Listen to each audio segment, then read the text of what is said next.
ప్రముఖ సంగీత దర్శకుడు మణిశర్మని అహుజా సునీల్ కుమార్ మోసగించినట్లుగా మణిశర్మకి చెందినటువంటి 30 కోట్ల విలువ చేసేటువంటి ఆస్తులని అహుజా సునీల్ కుమార్ లాగేసుకున్నట్లుగా కొన్ని వార్తలు వస్తున్నటువంటి క్రమంలో ఈ వార్తల్లో అసలు వాస్తవం ఉందా లేదా, ఈ ఘటనలో అసలు ఏం జరిగిందనేది మనం పూర్తి స్థాయిలో విశ్లేషణ చేసుకుందాం. ప్రస్తుతం మనతో పాటు ఉన్నారు ప్రముఖ సినీ రాజకీయ విశ్లేషకులు, ప్రముఖ సీనియర్ జర్నలిస్ట్ శ్రవణ్ గారు. వారితో మాట్లాడదాం. శ్రవణ్ గారు నమస్తే అండి. నమస్తే అండి.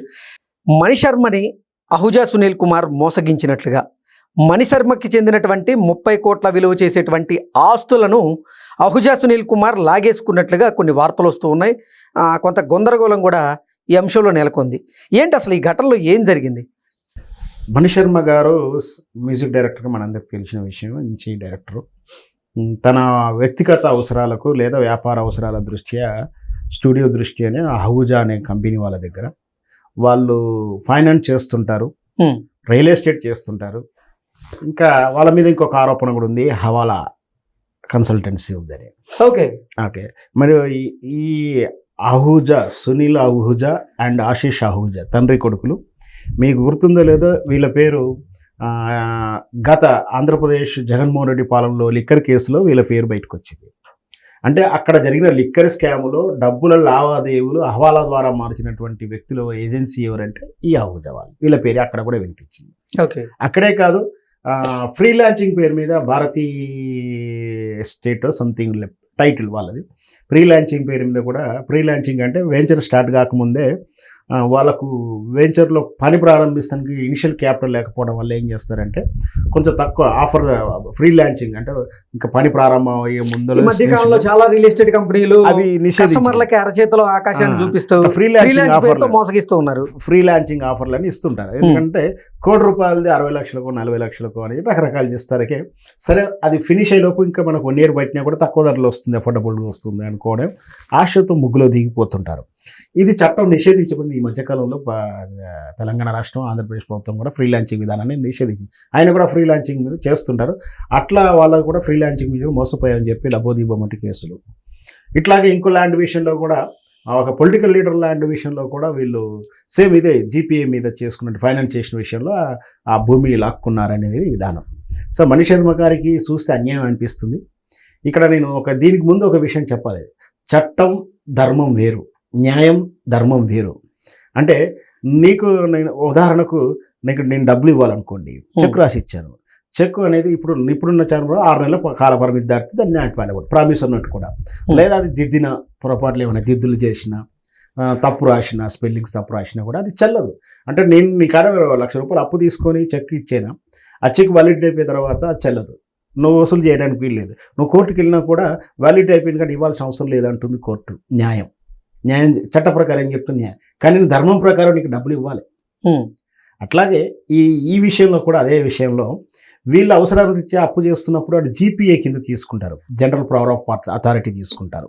అంటే నీ ఆస్తి యొక్క క్రయ విక్రయాలన్నీ కూడా పూర్తి దారదత్తం చేస్తూ ఆ కండిషన్, ఏ అగ్రిమెంట్లో కూడా అలాగే చాలా కండిషన్స్ ఉంటాయి. తెలుగు సంతకం పెట్టేస్తుంటాం మన అవసరం కదా అని చెప్పి. మన అవసరం అలాంటిది, మన బలహీనత అలాంటిది. అప్పు ఇచ్చేవారు సహజంగా రియల్ ఎస్టేట్ కానీ ఏ విషయాన్ని చూసుకున్నాడు ఏం చేస్తున్నాడు, జీపీఐ కింద ఆస్తి తాకట్టు పెట్టి డబ్బులు తీసుకుంటారు.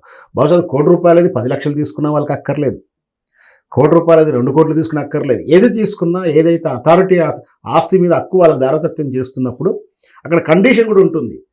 ఆయన ప్రమేయం లేకుండా మళ్ళీ అమ్ముకునే హక్కు ఉంటుంది. ఆయన ప్రమేయం లేకుండా ఈయన అమ్ముకోవచ్చు, మళ్ళీ ఆయన అనుమతిస్తేనే అమ్ముకోవాలని ఇక్కడ చట్టంలో లేదు. జీపీఏలో అట్లా రూల్ ఉంది. అట్లాంటప్పుడు వాని ట్రాన్సాక్షన్స్ మంచిగున్న రోజులు అంటే అప్పు ఇచ్చిన జీపీ, ఇక్కడ అహుజా కంపెనీ వీళ్ళు కన్సిడర్ చేసి మానవతా దృక్పథంతో, మొరల్ వాల్యూతో కన్సిడర్ చేసి తప్పించి మన ఆస్తి మనం తిరిగి పొందలేం. చాలా సహజంగా ఏం చేస్తారంటే ఇట్లాంటి వాళ్ళు కూడా రాటుతేలు ఉంటారు, వాళ్ళు బలహీనత ఉంటుంది, వాళ్ళు అప్పు ఎట్లా ఇన్ టైంలో వాళ్ళు కడుతుంటారు, ఇంట్రెస్ట్ వేస్తూ ఉంటాడు. వీళ్ళు కడుతుందంతా కూడా ఇంట్రెస్ట్లోకే పోతుంది. అంటే వాడు 5 లక్షలు తీసుకుంటే 10 లక్షలు కట్టినా కూడా 5 లక్షలు అప్పు అలాగే ఉంటుంది, ఈ 10 లక్షలు మాత్రం ఇంట్రెస్ట్ కింద చూపిస్తూ ఉంటాడు. సో ఒక దశ దాటంగా వాడు పిండాల్సిన కాడికి నగదుగా పిండేసుకున్న తర్వాత ఆసక్తిగా ఉన్నప్పుడు వీళ్ళకున్నట్టు పవర్ ఆఫ్ అథారిటీ వీళ్ళకి లీగల్గా రాసిచ్చాడు. తప్పు ఇక్కడ మణిశర్మ గారిది తప్పు అనలేం, తప్పే అంటే ఒక రకంగా చెప్పాలంటే తప్పే అని చెప్పాలి. ఎందుకంటే అథారిటీ ఇచ్చిన తర్వాత ఇప్పుడు లబోదీపం అంటే చేసేది ఏం లేదు, చట్టం కూడా ఏం చేయలేదు, చట్టం కూడా రక్షణ ఇస్తుంది. అందుకని మణిశర్మ గారు ఇల్లు వెకేట్ చేసినట్టు పోలీసులు కూడా ఉన్నారు.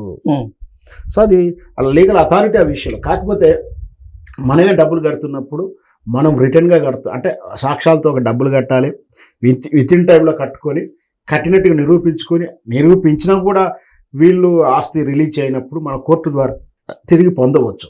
బట్ వీళ్ళు అట్లాంటి పేమెంట్ చేశారా లేదనేది మనకు తెలియదు. శ్రవణ్ గారు, అసలు అహూజాకి మణిశర్మకి మధ్య ఎటువంటి లావాదేవీలు జరిగినాయి, ఆ లావాదేవీలు వివాదంగా ఎందుకు మారినాయి, అసలు ఇప్పుడు మణిశర్మ గారి ఆస్తులను అహూజా సునీల్ కుమార్ లాగేసుకున్నారా, అసలు ఏం జరిగింది ఈ ఘటనలో అంటే ఏం చెప్తారు? అహూజా కంపెనీ వాళ్ళు అత్తాపూర్లో మణిశర్మ గారు స్టూడియో పెట్టుకున్నప్పుడు అవసరాలు తెచ్చే డబ్బులు అవసరం ఉండే, నాకు ఇన్ఫర్మేషన్ ప్రకారం 27 లక్షలు ఏదో తీసుకున్నారు. కానీ ఇన్ టైంలో వడ్డీలు కట్టలేక కడుతున్నా కూడా వాళ్ళు అంటే ఇక్కడ అహూజా కంపెనీ వాళ్ళు కొంచెం మానవతా దృక్పథం లేరని చెప్తాను. ఎందుకంటే వాళ్ళు ఉన్నదే ఆ దందాలన్నీ ఆల్రెడీ కంప్లైంట్స్ ఉన్నాయి కాబట్టి వాళ్ళు చీటర్స్ కానీ భావించాలి. మంచి స్వభావం కలవాలిగా మనం చెప్పలేము. అవకాశం వస్తే ఆ ఆస్తి లాగేసుకున్నాను వాళ్ళు మొదలు కన్నేస్తారు, వాళ్ళు అట్లాంటి వాటికే ఇస్తారు. అవసరం వస్తే అంటే ₹1,00,00,000 10 లక్షలు 5 లక్షలు ఇచ్చేయడం, దాన్ని అథారిటీ తీసేసుకోవడం, వాడు ఫెయిల్యూర్గా చూపించి ఇన్ టైంలో కట్టలేదని చెప్పి వీళ్ళు అమ్మేసుకోవడం. అంటే 10 లక్షలది కాస్త ₹1,00,00,000 కాస్త 10 లక్షలే కొట్టేసిడు. అట్లాంటి కంప్లైంట్స్ ఉన్నాయి. ఆల్రెడీ ఫ్రీలాన్స్ మీద కేసులు ఉన్నాయి, చట్టపరమైన చాలా కేసులు ఉన్నాయి. మణిశర్మ గారి విషయం కూడా అదే జరిగింది. నా అవసరాల దృష్ట్యా నేను తీసుకున్నాను, కట్టలేకపోయినా, అయినా కూడా చాలా అమౌంట్ కట్టినా కూడా లీగల్ అథారిటీ పోలీసు కూడా నేను ఏం చేయలేకపోయా, నేను ఎవరికి చెప్పుకోలేదు. బట్ ఇప్పుడు ఏదో మన వేరే జర్నలిస్ట్ ఎవరు అడిగితే చెప్పిన సందర్భం అది. సో ఈ అహూజా అనేవాడు ఇట్లా వాంటింగ్లు ఫైనాన్స్ చేస్తూ ఈ హైదరాబాద్లో చాలా ఉన్నాయి అట్లాంటి సంస్థలు, ఫైనాన్స్ చేస్తాయి, జీపీఏ తీసుకుంటాయి. మనం ఆ పరిస్థితులకు జీపీఏ తీసి డబ్బులు తీసుకోవడం మనం తప్పుగా భావించాలి. కాబట్టి ఇక్కడ జరిగింది అదే. అథారిటీ జీపీఏ అగ్రిమెంట్లు స్పష్టంగా ఉంటుంది. ఆస్తి ఓనర్ యొక్క ప్రమేయం లేకుండా ఆయన ఇనిషియల్ సంతకాలు లేకుండా కూడా వీళ్ళు అమ్ముకోవచ్చు. జీపీఏ రైట్స్ అట్లాగే ఉంటాయి, ఆ అగ్రిమెంట్ అలాగే రాసుకుంటున్నారు. అంటే మణిశర్మ గారు ఒక ఛానల్కి ఇచ్చినటువంటి ఇంటర్వ్యూలో భాగంగా సునీల్ కుమార్ గారు నరరూప రాక్షసులు అని, వారు పైకి చూడడానికి చాలా బాగుంటారు కానీ అసలు క్రూరత్వం వారిలో ఉంటుంది అన్నట్లుగా ఆ భావజాలంతో ఆయన మాట్లాడడం జరిగింది. ఏంటి అసలు అంటే మణిశర్మ గారిని ఆయన మానసికంగా కూడా ఆయన ఇబ్బందులకు గురి చేశారా వీరు? అంటే వాళ్ళకు ఏంటంటే అదే 40 కోట్ల రూపాయల ఆస్తిని చీఫ్లో వాళ్ళు తీసేసుకున్నప్పుడు ఈనాటి విలువలు చూసినాక మనసు బాధ అవుతుండొచ్చు కావచ్చు. మణిశర్మ గారి ఆక్రందనలో ఆవేదనలో అర్థం ఉందేమో కానీ లీగాలిటీలో మాత్రం అహూజా వాళ్ళకే చెల్లుతుంది. ఎందుకంటే జీపీఏ రాసిచ్చాడు కాబట్టి మనం ఏం చేయలేదు, అది చట్టం కూడా ఏం చేయలేదు. జీపీఏ రాసిస్తున్నప్పుడు నీ అసక్తత ఉన్నప్పుడే నువ్వే జాగ్రత్త పడాల్సి ఉంటే, అథారిటీ వాళ్ళ పేరు మీద రాసిన తర్వాత లీగల్గా అథారిటీ రాసిన తర్వాత అంటే సాక్షి సంతకాలతో సహా అథారిటీ చేసినప్పుడు ఆ చట్టంలో స్పష్టంగా వాళ్ళ ప్రమేయంలో కూడా ఏ టైంలో అయినా ఇష్టం వచ్చిన వాళ్ళు అమ్ముకోవచ్చని స్పష్టంగా ఉన్నప్పుడు ఖచ్చితంగా మనం ఇవ్వడమే, మన అథారిటీ తీసుకెళ్ళి వాళ్ళ చేతిలో పెట్టినప్పుడే మనదే తప్పు అవుతుంది, కానీ వాళ్ళది తప్పు కాదు. బట్ వాళ్ళు ఒక మానవతా విలువలో కన్సల్టేషన్, పాపపుణ్యాలు, మా హ్యూమనిటీగా ఆలోచించి వాళ్ళు వ్యవహరించుంటే బాగుండేది. కానీ ఆ వ్యవహారాలు చేస్తారు సహజంగా మానవత్వం కానీ దయాకరణ గారు ఉన్నారు ఫైనాన్స్ విషయంలో. సో ఈ విషయంలో మాత్రం వాళ్ళ లీగాలిటీ ఉంది కాబట్టి వాళ్ళని తప్పుపడడానికి కూడా అవకాశం లేదు. ఇప్పుడు మణిశర్మ గారు ఏంటి న్యాయ పోరాటం చేస్తున్నారా లేకపోతే ఏం జరుగుతుంది? న్యాయ పోరాటం కదా, ఆయన వదిలేసుకున్నాడే చెప్పాడు, అయిపోయింది. బాధపడుతూ ఆయన బాధని ఎండార్స్ చేశాడు తప్పించి కొత్తగా లీగల్కి వెళ్తున్నట్టు కూడా ఏం లేదు. ఒక వెళ్ళినా కూడా నాకున్నటువంటి ఇన్ఫర్మేషన్ ప్రకారం, నాకున్న సబ్జెక్ట్ నాలెడ్జ్ ప్రకారం మణిశర్మ గారికి ఎలాంటి హక్కులు ఉండవు. ఎందుకంటే ఈయన హక్కులు రాసిచ్చిన తర్వాత మనం లబోదీపం మొత్తుకున్నా చేసేది ఏం లేదు. ఆయనకు రావాల్సినటువంటి ఉంటే వడ్డీ ఏమైనా కట్టి ఉంటే, అధికంగా కట్టి ఉంటే అవి రిటర్న్ ఇప్పించుకోగలుగుతాడే కానీ ఆ పోయిన ప్రాపర్టీ అయితే తిరిగి పొందలేడు. బట్ అది అంత దాకా వెళ్ళదు, ఆయనకు రైట్స్లో లేదు. కాబట్టి వాళ్ళు కోర్టు త్రూ పోలీస్ ద్వారా వచ్చి వాళ్ళ ప్లాట్ని ఆక్యుపై చేసుకున్నారు. సో మణిశర్మ గారికి జరిగేది ఏం లేదు, న్యాయ పోరాటం చేసినా తగిన న్యాయం జరుగుతుంది మాత్రం నేను అనుకోవట్లేదు. ఓకే అండి, థ్యాంక్ యూ సో మచ్.